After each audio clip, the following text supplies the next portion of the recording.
Um, My name is Lavenda Ochieng. I work at ARIN as a research assistant and assistant fellowship coordinator. Today's session, we're gonna talk about the enhancing of women smallholder farmers' adaptive capacity to climate change through greywater reuse to enhance Africans' indigenous farming, vegetable farming in the Western region, Kenya. So as we all know, we know that women are the most affected by climate change. In this phase of escalating climate change, we really need to focus on sustainable agricultural practices. This is evident that women smallholder farmers are in the front lines of ensuring that food security is within our communities. So this calls for a collective journey, a collective approach that should delve into intersections of climate resilience and Africa indigenous vegetable farming seeks to address the fundamental question on how can we empower these people, especially in the local area. And I believe this study was done in a local community to enable them adapt to climate impact change and also thrive through cultivation of indigenous vegetables. So during this discussion, I believe we're going to seek innovative solutions. We're going to share knowledge and forge collaboration that will empower and uplift these communities. And also we need to dedicate as researchers, policymakers, and academia, and also the practitioners to come up with a collaborative effort or contribute to a more resilient, sustainable future for women, especially those women who are focused in agriculture. So at ARIN, we do have this review session just to bring this knowledge together, to peer learn, to share knowledge as well, and also to come up with consolidated innovations that are feasible and that can be practicable to these communities and at the community level, to see the impact that can be attributed from whatever we come up with, the knowledge that we come up with. So I'll welcome our speaker. Our speaker today is Dr. Caroline. Dr. Caroline is a PhD holder in geography, that is in climatology and climate change from JOS, that is Jaramogi Oginga Odinga University of Science and Technology. She has also a master's in arts in geography, that is climatology from the University of Nairobi. She also has a BSc in education geography from Moi University. Currently, Dr. Mulinya, she's called Caroline Mulinya. She's a lecturer of geography and also director of academic linkage and international relation and coordinator of climate change center at Kaimosi Friends University. So Dr. Mulinya, I'll give you this opportunity to take us through the presentation. And also if you feel you have a question, you have a concern, you have a view, you can feel free to put in the comment section, or you raise your hand at the end of our presentation. Thank you so much. I'll be your moderator for today as well. Thank you. Dr. Mulinya, the floor is yours. Thank you, Lavenda, and thank you everybody for finding time to join us on this very important session, whereby we share knowledge and we interact with one another so that we can understand this issue of climate change, because this is an issue that is with us and we have to look at it jointly, share ideas, share knowledge, and probably have the right actions so that we can be able to slay it, So it really calls for concerted efforts from all the stakeholders, the community, the academicians, the scholars, the policymakers, and so on and so forth. And as Lavenda has put it correctly, women bear the brunt of the impacts of climate change. And according to many policies and even legal frameworks that are in place, women have been left behind. And it is in this regard that we came up with this study that we are doing is more of a pilot study that came up with involving women, and particularly in the growing of African indigenous vegetables. I'll move on straight to my presentation. Let me share it so that we can move together, all of us, so that we can understand. Actually, essentially, this This study is more of a pilot study that we've been having for the last, I don't know, can you see my screen? Yes, please. Yes. This is a study that we have been trying to undertake so that we can be able to see if it is going to help women, in particular, even just for purposes of food security and even nutritional values. As we all understand, African indigenous vegetables have a lot of nutritive values. Let me move on to my presentation. Commonly, the indigenous vegetables that we are all aware in our Kenyan scenario and maybe African scenario, that is why we call them African indigenous vegetables, include the cowpeas, the kunde, the amaranth, mchicha, black nightshade or sugar, jute mallow, mrenda, pumpkin leaves, sun hemp, pigweed, and spider plant. These are some of the vegetables that we have been trying to see how best we can help the female smallholder farmers put in place so that we can be able to improve the resilience and minimize the vulnerability of these women against the impacts of climate change. Then we ask ourselves, why do we want to have the African indigenous vegetables and not anything else? And the answer is African indigenous vegetables are a very important source of micronutrients, including vitamins A and C, calcium, magnesium, proteins, antioxidants, and are really required for normal growth and health. Probably most of us sitting in this room, there's just one that I've not included, this particular one that coils on banana plantation in Luo, it's called nderema. I don't have the English name, but it's a very important vegetable. It's not included in my write-up here, but it's a very important vegetable. But we are also putting it amongst the vegetables that we want to put focus on, because this vegetable has been known to be the natural source of folic acid. And we know when our mothers are expectant, they will go to the hospital to be given folic acid. So if we can have the natural folic acid and our women are given, then we are good to go.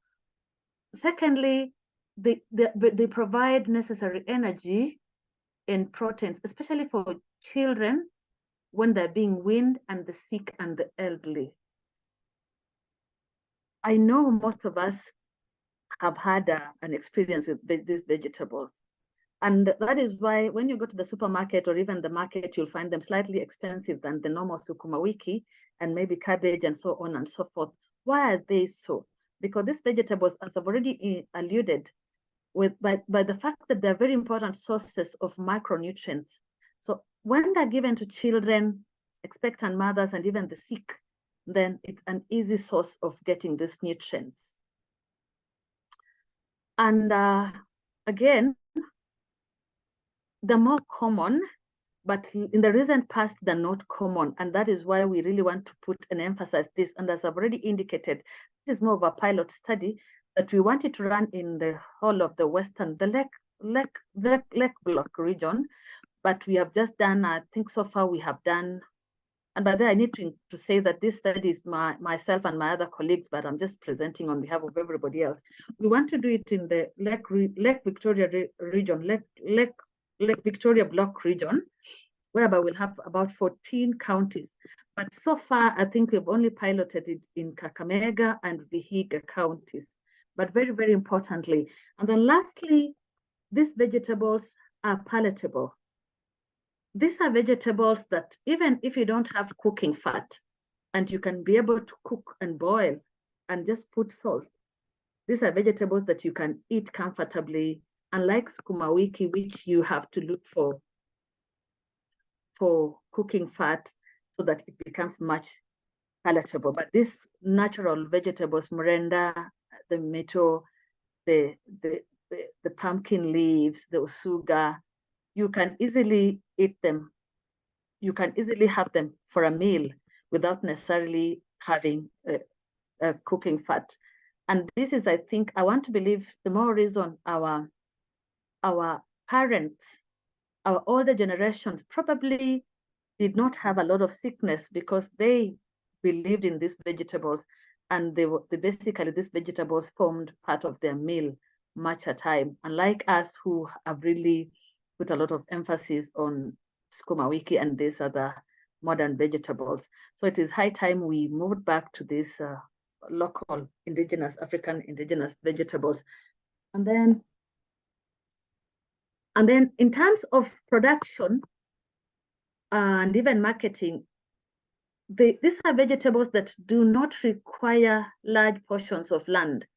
And this is why we really having an emphasis on women, because when we look at the land tenure systems in Kenya, and I want to believe even in the African system, most women don't own land.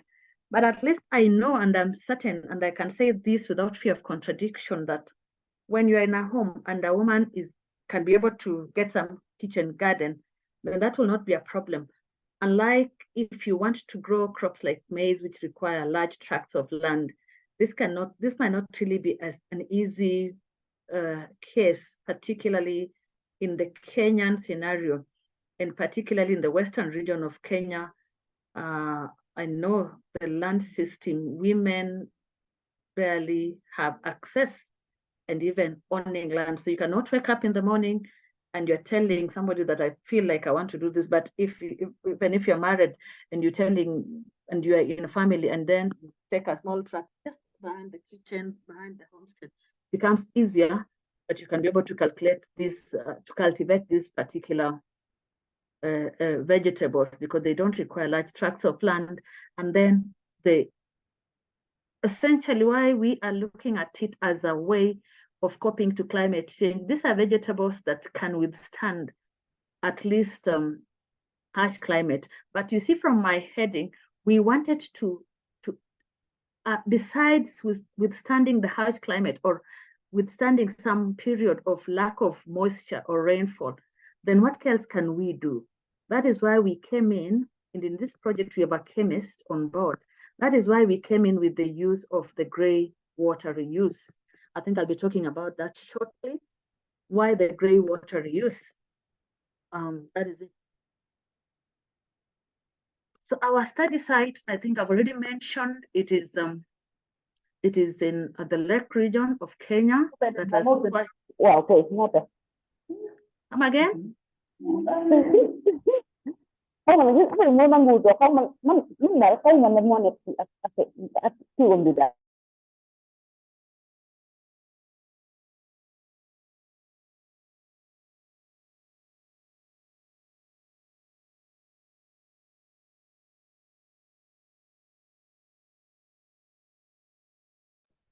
Sorry, Caroline, you can continue.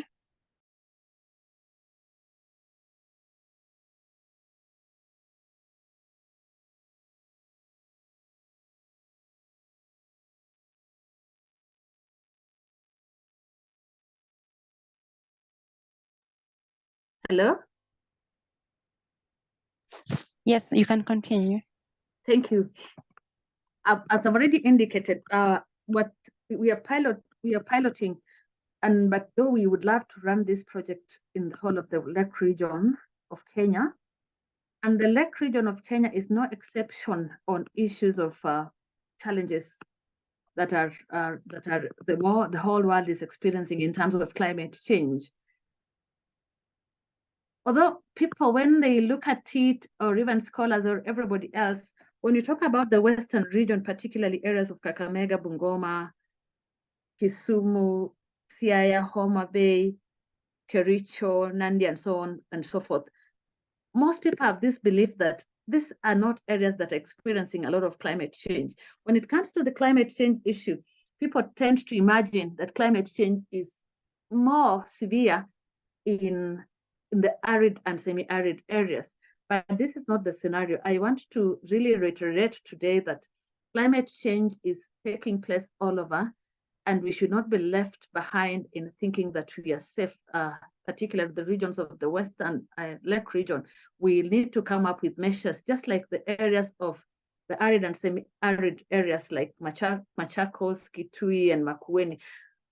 I know these areas have really been in the forefront in ensuring that they are putting policies and even measures and actions towards mitigating and even adapting to climate change.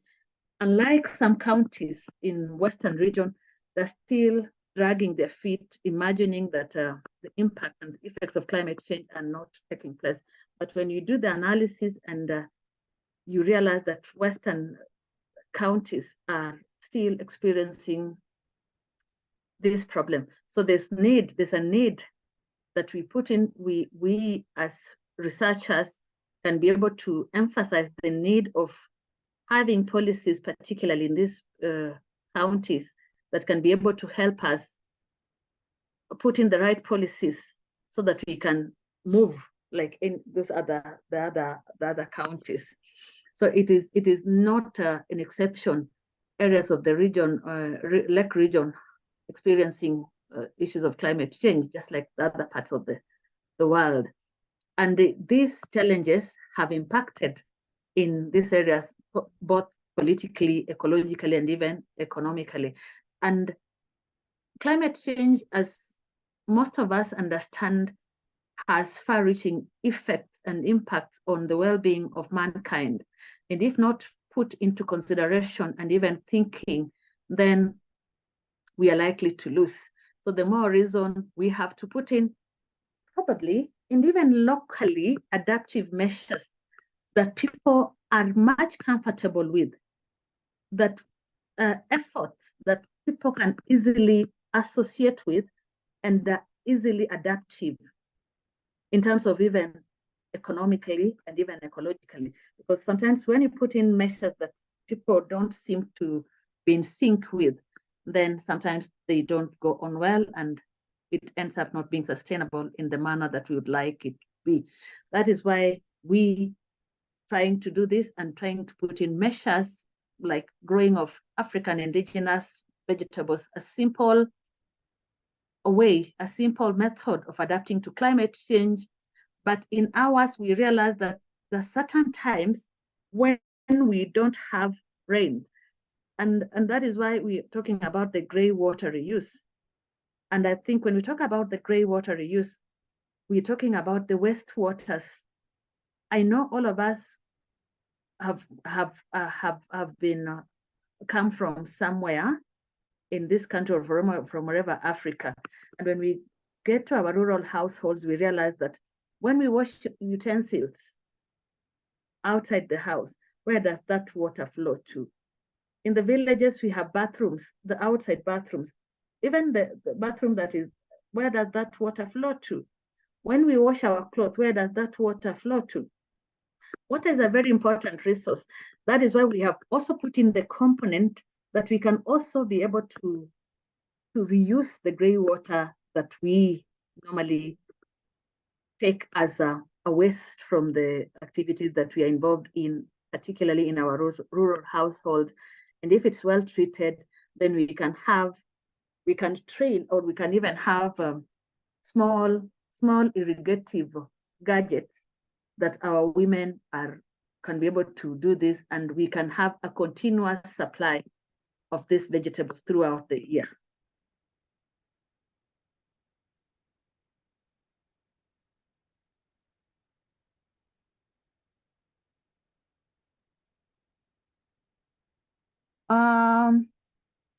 As I've already indicated, we have done this, and we discovered that our women can be able to produce this so that vegetables can serve the family.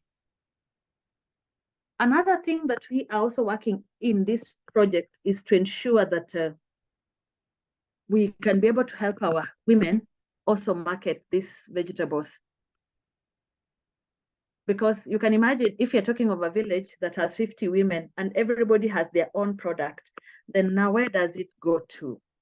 So it is important that we also enhance or create awareness train our women even on the marketing so that they can be able to market their products from the farms. And how did we think of doing this? We are also thinking of value addition, whereby these vegetables can be able to, can be sun-dried or refrigerated and can be sold later on to other markets, even beyond the Kenyan market. So when you look at this particular, whatever we're trying to do, we are trying to empower our women, first of all, that they can be able to be more resilient towards the impacts of climate change. They can also be economically empowered, because if they can have their vegetables and they can be able to sell, then they'll be very well economically empowered. And you know, a person who is well economically empowered is in a better position to even understand the impacts of climate change and even be able to live with the environment in a more sustainable manner than a person who lacks the economic empowerment. So it's very, very important to have our female household farmers, their capacity enhanced through this growing of through the growth of these African indigenous vegetables. And then something we also find, it is, of course, this is almost too obvious, that women are the ones who play a lot of role in even preparing food in the household and keeping the families. So this is one of the things that really is very important to enhance, so that our women, because they're the ones who do a lot of cooking and ensuring that everything is in place. If they can be well sensitized, then I think they can be able to know this. And because a mother is everything, once she knows that these vegetables have the nutritive values, you can imagine a mother who's able to produce these vegetables on a daily basis for the children. So what are we talking about? We're talking about issues of food security, issues of nutritive values to the family, and at the end of the day, economic empowerment, and finally, climate change adaptation, which will lead to a better world that all of us can live in.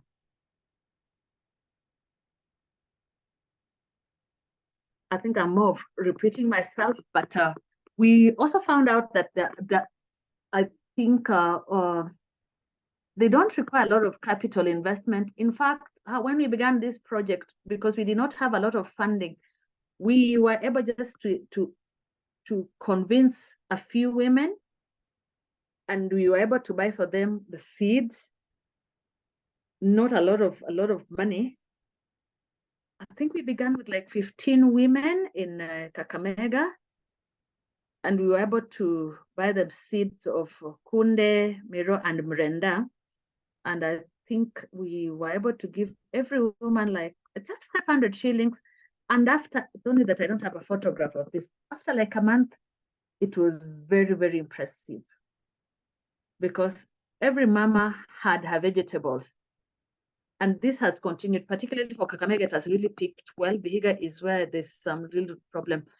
They have not really picked so well. And I think with concerted effort from all of us in this interactive session, we can be able to see how we can best help one another, so that we can make this project actually a reality in the Lake region. I think this I've already spoken to it. Women they don't have access to land and even decision making. So sometimes they're locked out in very important decision making activities. And that is why it is important that we can have them on the table, so that they can be able to know, this is what we need for this. This is the best vegetables for our children. And they can even be able to make decisions regarding the economic empowerment.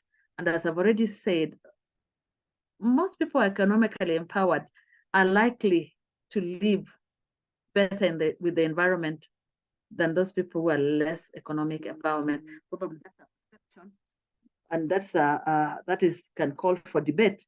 But if more people are well economically empowered, I believe the way they relate to the environment becomes in better manner. In conclusion, it is important that we really refocus on this reuse of greywater, because it's a success in many other countries, including Germany, Australia, and many, many others. So why not us? And that is why we are in it. But I'm saying it has not really picked well because of sometimes, you know, people look at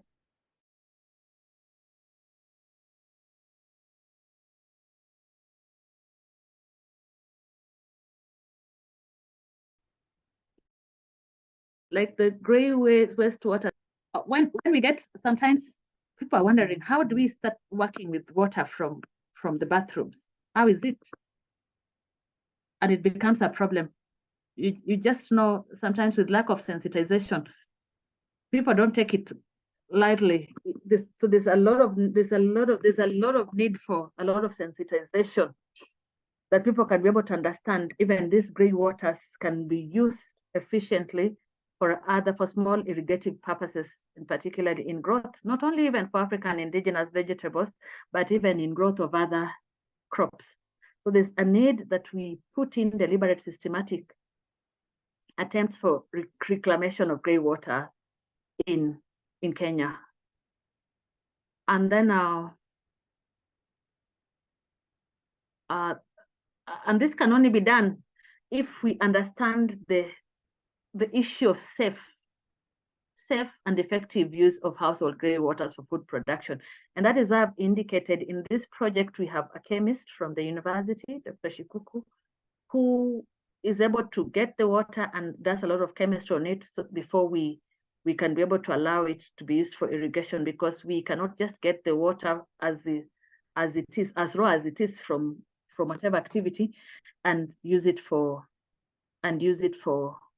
irrigation purposes, particularly the small irrigative purposes. So it's very important that we understand the safety of the waters and how it can be used, particularly for food production. And then gender-wise gardening is already a constant, as women are largely left behind in terms of decision making. I think I've already spoken to this. So there's essentially, as Lavender began introduction, women are key in decision making. Women should not be left behind in many, many issues that regard environment, climate change, and just generally issues of economic planning and even policies, and many, many other activities. Because the moment women are left out, or the moment some people don't like the word women, probably we need to emphasize the issues of gender. What are the roles, so that we can be able to come out clearly? Because the moment a certain gender is left out in any decision making, then probably the chances of the success of the particular activity is almost not a surety. So it is always important that we are able to include gender issues, gender mainstreaming in many, many of these activities that we want to. And lastly,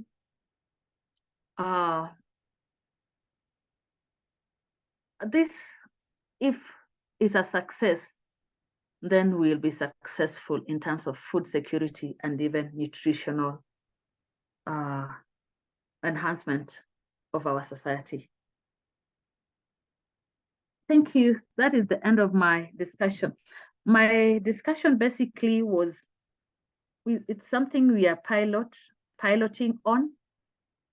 And as I've already indicated, we have 2 groups in Kakamega and 1 group in Vihiga, but we hope that this project or program can run all over the Lake Victoria basin.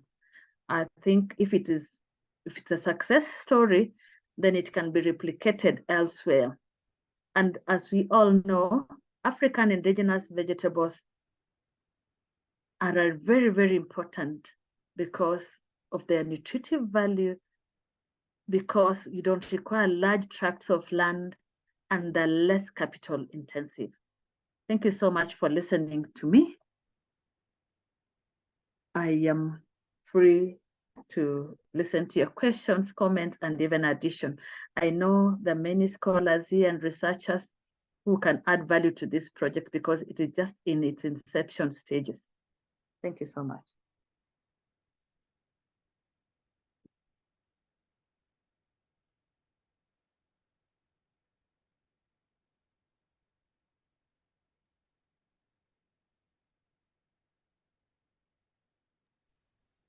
Thank you so much, Dr. Ari, for that insightful presentation. I would really love to welcome each one of us in case you have a comment or a question, just to pick it from there. Akinyi, I'd really love to welcome you to take us through this next session. Thank you.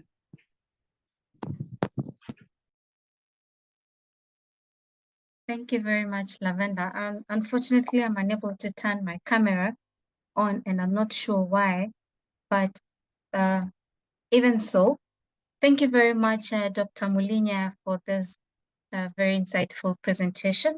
At least I, in my personal capacity, have been able to at least have some background knowledge on the scientific now aspects of the African indigenous vegetables, and more particularly some of the key takeaways that I've managed to grasp from this presentation is that women actually bear the brunt of the climate change, and in most cases, it's unfortunate that women are left behind and they're not identified as key stakeholders in the climate change discourse, and therefore they should not be left behind at the moment in such decision-making processes. And most importantly, I've learned more about the nutritional value of African indigenous vegetables. And it's quite strange, just as you put it, as you mentioned, that these vegetables are primarily considered as food for rural and poor households only, yet the nutritional values of these vegetables are things that cannot be contested. So it's important that even the rich and the urban can embrace these African indigenous vegetables, and most importantly is the use of greywater in reusing for the African indigenous vegetables to ensure that there's always continuous supply of these vegetables throughout the year. And given that women play a key role in the preparation of food and can feed the household,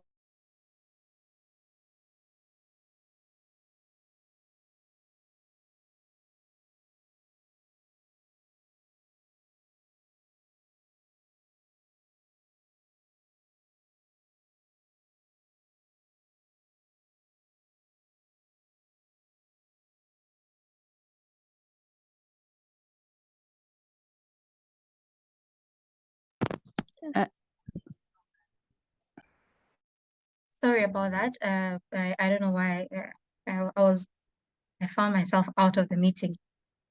So thank you very much once again, Dr. Mulinya, for that insightful presentation. There was a question that Florence asked. I'm not able to get it now because I left the meeting and came back. But Lavenda, if you're able to see the question, I'd appreciate that. But before that, I see Agevi's hand. Dr. Agevi's hand is up. So Dr. Agevi, the floor is yours. Yeah, thank you very much, Dr. Kenyi. Thank you, Dr. Mulinya, for that good presentation in relation to food security and the role of women in enhancing that food security.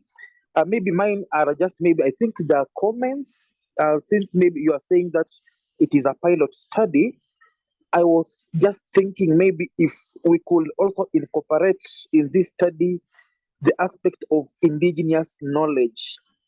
Because initially, for example, you mentioned Miro Murenda and so on. Initially, Those years back, we used to have the bitter miro, but nowadays we don't have. Where did that maybe variety of vegetable go to?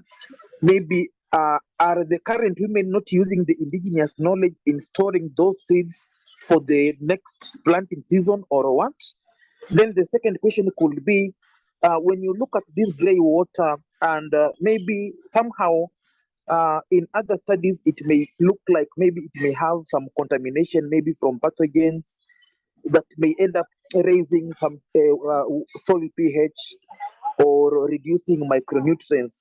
Maybe when you mentioned you have a chemist, my maybe observation will be then we could also incorporate some innovation in this study, which will now enable even these women to somehow try to purify even this gray water from those contaminants just at their homes before they use this particular water to maybe irrigate their vegetables. It could be a very good study and it can really increase food security, especially in these areas where there is water stress. Thank you very much.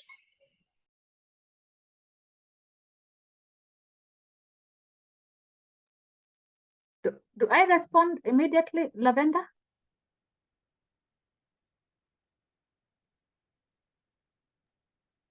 Lavender, hi.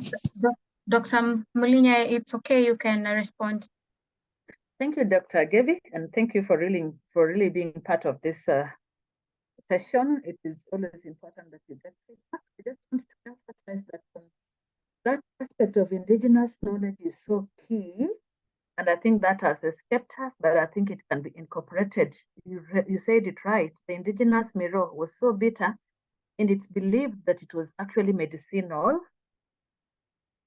to a large extent. So I think we need to have this incorporated in this project.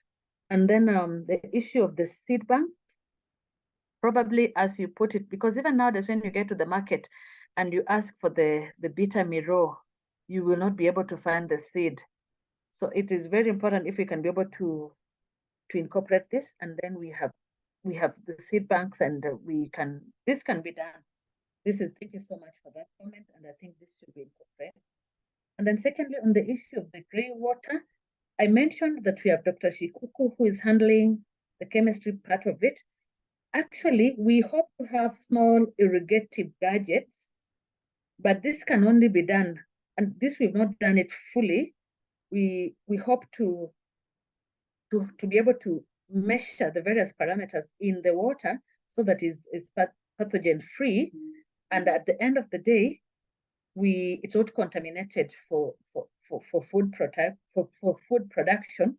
So therefore, we will put this into consideration, particularly for purification of the water before it can be used on small scale irrigative gadgets for these female farmers. But one major challenge that we're already having is as I've already indicated, is that issue of maji ya kuoga, water from the bathroom. So there's a lot of sensitization and awareness that needs to be put forward so that it can be really this worthy cost can be taken in positively by our smallholder women farmers.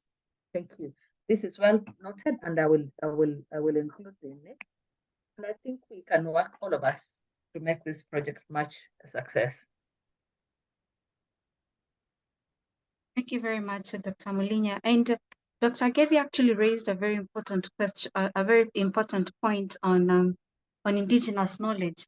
And just to, I know this might be quite broad for to be considered in your research, but then the intersectionality between indigenous knowledge and the protection of that indigenous knowledge, which brings me to intellectual property rights. Protection of indigenous knowledge. I think that is a very important component that if we really have to delve deeper into promotion of the African indigenous vegetables, it's important that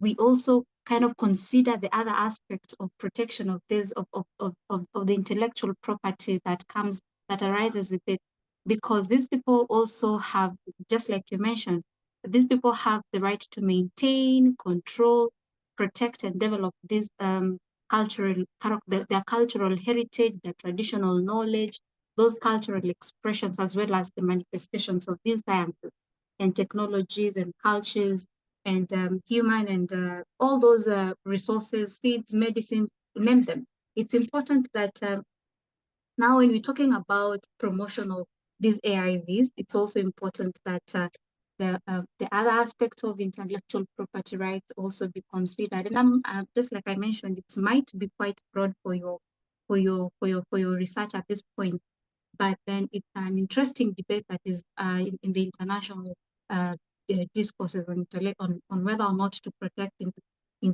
indigenous or rather traditional knowledge as far as the African indigenous vegetables are concerned. I think that is an aspect that we might want to consider and even debate further in other platforms. Otherwise, if there's no other question, I think Florence asked a question. I'm just not able to get it. So Lavender, if you could help me with that, if you can see the question, I'd highly appreciate it. I can't see it either. Florence, you can just unmute and air your question kindly.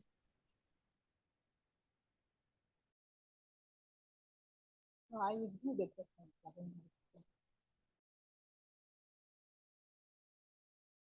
Okay, she's rewriting it. Okay. In the meantime, there's a hand that's up. Grace Makungo. The floor is yours.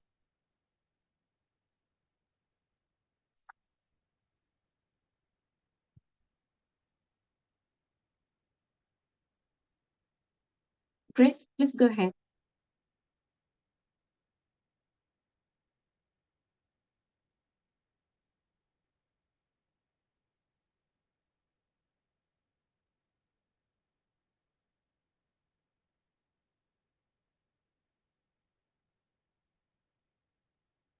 Would I be the only one not hearing Grace?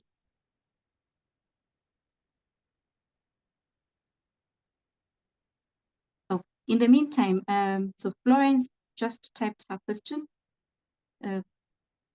This may still be in the pilot stage, but how scalable is this approach for different contexts within Africa?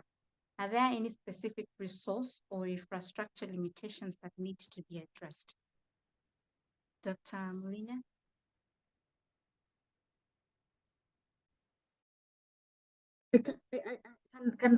Where's the question? It's on the chat. Yes, it's on the chat. Let me read it. This.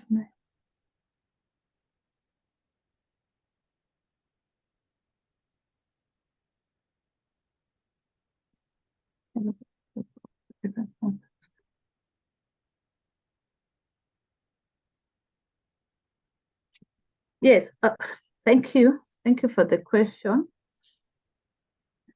Of course, it's still at the pilot stage, and Florence is asking how scalable is this approach for different contexts within Africa. As I've already indicated, we are at the Lake Victoria Basin, and so far we're only in 2 counties, but I believe it is scalable to the different parts of Africa, because I want to believe various parts of Africa, they also have their African indigenous vegetables. That's why we call them African indigenous vegetables. So I think in this context, it actually can be replicated in different parts of Africa, but within the context of the various parts of Africa and what are their needs. And I think the specific resources, as the question alludes, because I want to believe just as much as the differences, there might not be really a lot of differences in the various parts of Africa, but I want to believe the specifics of specific areas. So in this manner, then that calls for some specifications. You know, sometimes when you get to a point and you are doing something that is similar, but they're normally the normally uniqueness in different parts, even of this country, even of this county that we want to look at, that different uniqueness. So it is very important that each particular place or each county puts in place the uniqueness so that they can be able to move with the uniqueness. Because sometimes you might be replicating something and there's something slightly different that is not the same as in your county. So it's very important that you understand the basics. And that is when, in my speaking, I indicated it's always important that we are looking at these issues of adaptability from the local, from the local perspective. What is it that we really need? Then this helps us understand very well, and it can also help us in knowing what to put in place easily for the particular area, but it's scalable. This is quite scalable in the African context.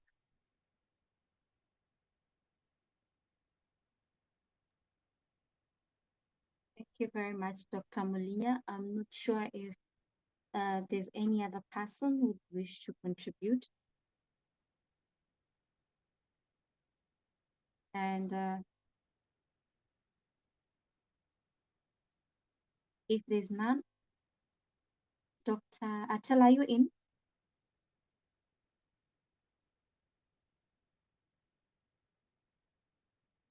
Hi,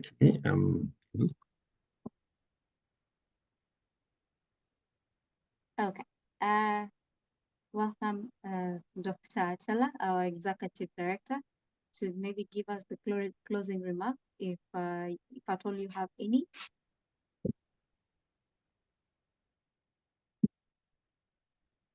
all right. So once again, thank you, Caroline, for the useful presentation.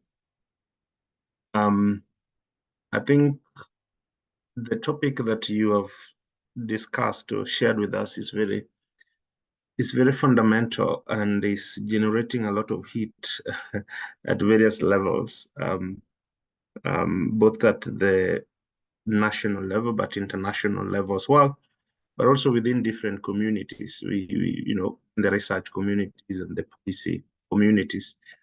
And thinking about it in the context of women and how some of these pathways that exist or are sort of aligned to the women's resilience pathways, how this could be made much more strategic or much more impactful and effective.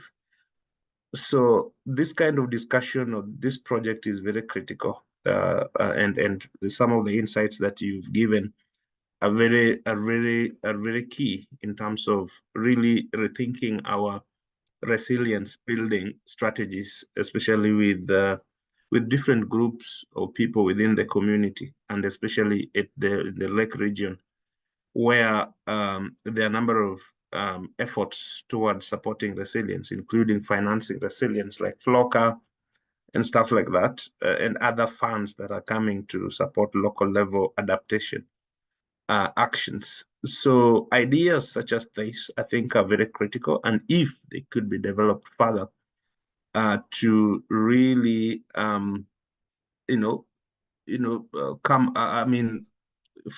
be developed further, be framed into some form of, bankable projects that are basically targeting women. I think that would be very strategic and very interesting. And this is because the statements you gave in the beginning were very critical, that women are disadvantaged in many ways. So most of the interventions that are meant to enhance resilience should ideally have a very critical look into what pathways women can pursue based on the available resources, based on the realities, based on the practices that have been there before. I mean, the indigenous vegetables are really a key, resource, both in terms of nutrition, but also in terms of resistance to the changing climatic conditions, and therefore, can be very critical in terms of ensuring or promising food security. So this kind of pathways and trying to look into this deeply are very critical, and I think this discussion should not stop here. We can, as you rightly say, we can continue having the discussion and to see really what is the end game. What can we achieve from this particular process? Is it possible to develop some ideas, as I've said, that can really be fundable around, projects that could work with women to support these indigenous resources and be able to really enhance the resilience of this group. But again, there are certain issues that have been raised that I think are very critical to think about, because many people talk about indigenous vegetables and indigenous knowledge, and I think the concern Akinya has raised around the intellectual property rights is very important, because the big question that we, is a major concern. Even right now, I am part of the team that is drafting the science, technology, and innovation strategy for Africa for 2034. So we had the STISA 2024, which ended, which is ending this year. So it was a 10-year sort of blueprint that is supposed to guide the African member states on their sort of investment in research and science, technology, and innovation. So the African Union is making another strategy, which I'm part of the team that is driving that. So the question around the intellectual property rights and how to safeguard the rights and the property rights of resources such as the indigenous vegetables or indigenous knowledge more generally is becoming very critical in that discussion. Because when I was in Cape Town last time, one of the professors gave a case study, a very interesting analysis on how he tried to build patents around indigenous vegetables. And within no time, he saw that, the patent was kind of picked up, I think, by a Chinese firm. So not to say anything bad about China, but just picked by Chinese firm. And the next thing he saw was that this patent and the commodity was in the market without his or without the knowledge of the community from where this was coming from. So the debate around how do we protect the indigenous knowledge systems, and even how, as we protect them, then how do we develop them? Because does it mean if we protect them so much, then we don't expose them to investments? And I think that calls for a discussion around how do we create very inclusive and very strategic intellectual property protection frameworks that really can be able to safeguard this particular, important knowledge from being sort of stolen, but at the same time giving them an opportunity to be built, to be developed, to attract investments that then can ensure that we build resilience of these marginalized groups, especially women, children, and other genders as well. So with those few remarks, I think I just want to say that this is critical, and also maybe to add about the project we're trying to do, the locally led adaptation metrics, which I think is taking the gender intersectionality lens. So this discussion around what happens at the local level, what do women want to see? Because sometimes we talk about gender, but the question I always ask people, do we know what the gender want, the women want, the men want, or other? So anyway, these are interesting discussions that we can continue pursuing. And I think it would be great that at the end of the year, we have some positionality as a team, as a community of researchers within the continent that we can then put in the international space and influence the direction of decisions and knowledge perspective. So thank you so much. And again, look forward to more discussion next week. Thanks. Thank you very much, Dr. Atela, for those very insightful remarks. And thank you very much, everyone, for attending today's review session. And we look forward to seeing all of you next week. Thank you very much, and have a blessed weekend ahead. Thought we are missing a photo. Oh, Oh, okay, that one. Lavender, please go ahead. Thank you, Dr. Akinyi. Before we take the group photo, I'll just sensitize on the, Emilia's just put something in the comment section. We kindly requesting the fellows to fill in a short survey on climate change and health. The link is in the chat section, but again, I'll share it while doing the thank you note for coming to this review. So please take note of that. We've come to the end of this session. Thank you so much for joining. We touch base next week, same time. I would really love to request everyone to turn on their camera so that we can take the group photo.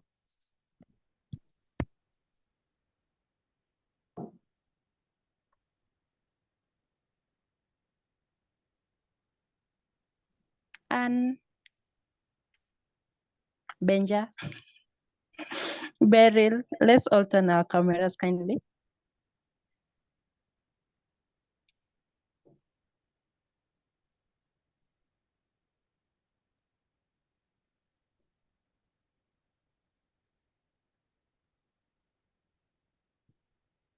Okay, in a count of, you let us?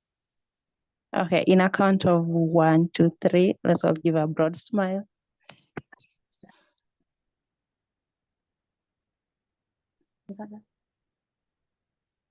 Sorry, let's keep on smiling. There's a technical error with our camera person.